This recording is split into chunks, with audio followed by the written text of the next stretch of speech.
Hello friends, good evening to everyone. I hope you all are doing well. कल हमने last time जो question करा था वो रियल नंबर से हमारा था कि रूट टू को हमें प्रूव करना था कि वो इरेशनल है। फाइन, उसी सीरीज में हमारे मल्टीपल क्वेश्चंस आते हैं।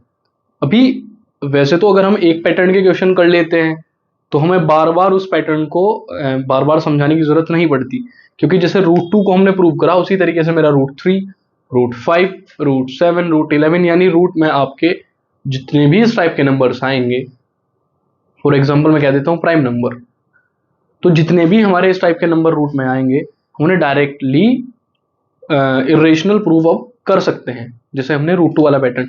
पर फिर भी हम एक बार देख लेते हैं। अगेन हम क्या करेंगे कल की तरह, लेट अस अज्यूम दैट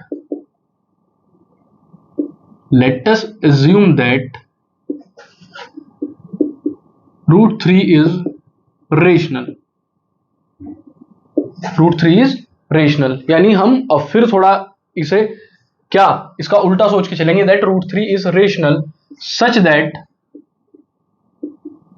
किस तरीके से भैया, ये है that root three is of the form p upon q where p and q are coprime. p और q मेरे क्या है, को प्राइम। फाइन, तो मैंने पहले एज्यूम कर लिया कि रूट थ्री मेरा रेशनल है। किस टाइप का है, p अपॉन q की फॉर्म के, rational number p upon q की फॉर्म के होते हैं where p and q are coprime. Now तो इसे मैं कैसे लिख सकता हूं, that is root three equals to P upon Q. फिर हमने क्या बताया था, आप इसे क्रॉस मल्टीप्लाई करें it will become root three times Q equals to P. Fine, यहां से मेरा स्टेप आता है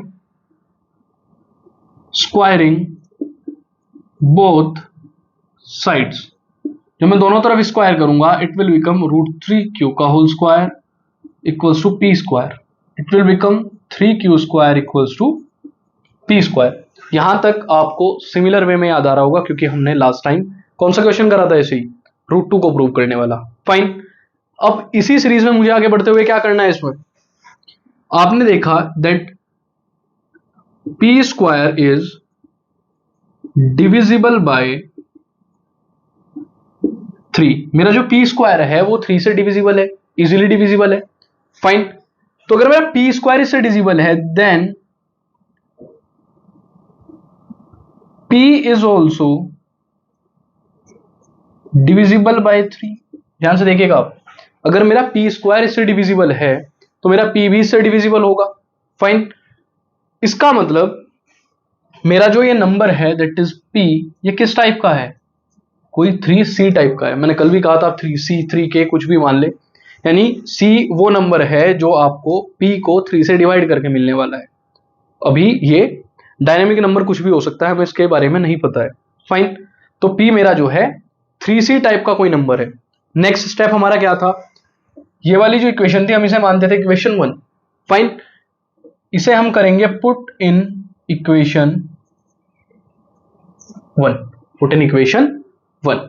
अब आप इसे वापस से इक्वेशन में रखने की कोशिश करें। ध्यान से देखिएगा भाई, हमारी पहली इक्वेशन थी three Q square equals to P square, और p की वैल्यू क्या है मेरी 3c, that is three Q square equals to 3c का square, that is three Q square equals to 9c square, और ये मेरा 3 से जब कटेगा तो it will become q square equals to 3c square. Again आप अगर ध्यान से देखें तो मेरा q स्क्वायर क्या है, q square is divisible by 3, और अगर मेरा q स्क्वायर डिविजिबल है 3 से देन मेरा q भी डिविजिबल होगा, q is also divisible by 3। तो मेरा q भी क्या है, इससे इजीली डिविजिबल है। नाउ अगर आप इसे ध्यान से ऑब्जर्व करें तो हमने क्या देखा, here p and q have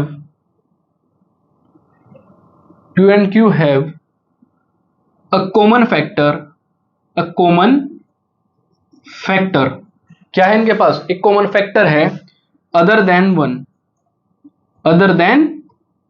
one. भाई हम क्या मान के चले थे कि p and q are coprime, यानी उनके पास कोई भी अदर फैक्टर नहीं है। पर यहां तो हमें कुछ उल्टी चीज मिली कि उनके पास 1 से अलग भी एक कॉमन फैक्टर है विच इज 3, जो हमने अभी बताया। That is P and Q are not coprime, not coprime, यानी P और Q मेरे क्या है, को प्राइम नंबर नहीं है। Then our supposition was wrong, जो हमने सपोज करा था, सॉरी, सपोजिशन वॉज रॉन्ग, जो मैंने सपोज करा था वो गलत था। तो मैं यहां से डायरेक्ट कह सकता हूं that is √3 is irrational.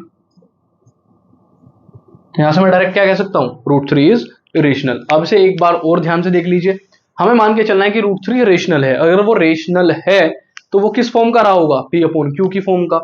That is √3 equals to P/Q। तो √3Q इक्वल्स टू किसके है, मेरा P के। इनका एक बार हम स्क्वायर करेंगे, उससे मुझे क्या पता लगेगा कि भाई जो P स्क्वायर है वो 3 से डिवाइड हो सकता है, तो यानी P भी 3 से डिवाइड हो जाएगा। और उसी तरीके से मेरा P किस टाइप का नंबर रहा होगा, 3C टाइप का। इसे मैं पुट करूंगा इक्वेशन नंबर 1 में, और उससे मुझे मिलेगा कि Q स्क्वायर जो है वो भी 3 से डिवाइड हो रहा है। दैट इज मेरा Q भी 3 से डिवाइड हो सकता है। इसका मतलब हम जो मान के चले थे कि PQ को प्राइम है, वो को प्राइम नहीं है। को प्राइम का मतलब क्या था कि उनके पास 1 से अलग कोई भी फैक्टर नहीं है, पर यहां तो 3 उसका एक फैक्टर आ रहा है अलग से। इट मीन्स जो हमने सपोज करा था कि ये रेशनल हो सकता है वो नहीं है, क्योंकि PQ को प्राइम ही नहीं है। It means √3 is irrational. आप एक बार इसका स्क्रीनशॉट ले लीजिए। हम इसी टाइप से नंबर ऑफ क्वेश्चंस कर सकते हैं। अब हमारे पास इस रूट के अंदर कोई भी नंबर दे दिया जाए, हम उसे रेशनल इजीली प्रूव कर सकते हैं। तो आज के लिए इतना ही, मिलते हैं नेक्स्ट वीडियो में। Thank you so much.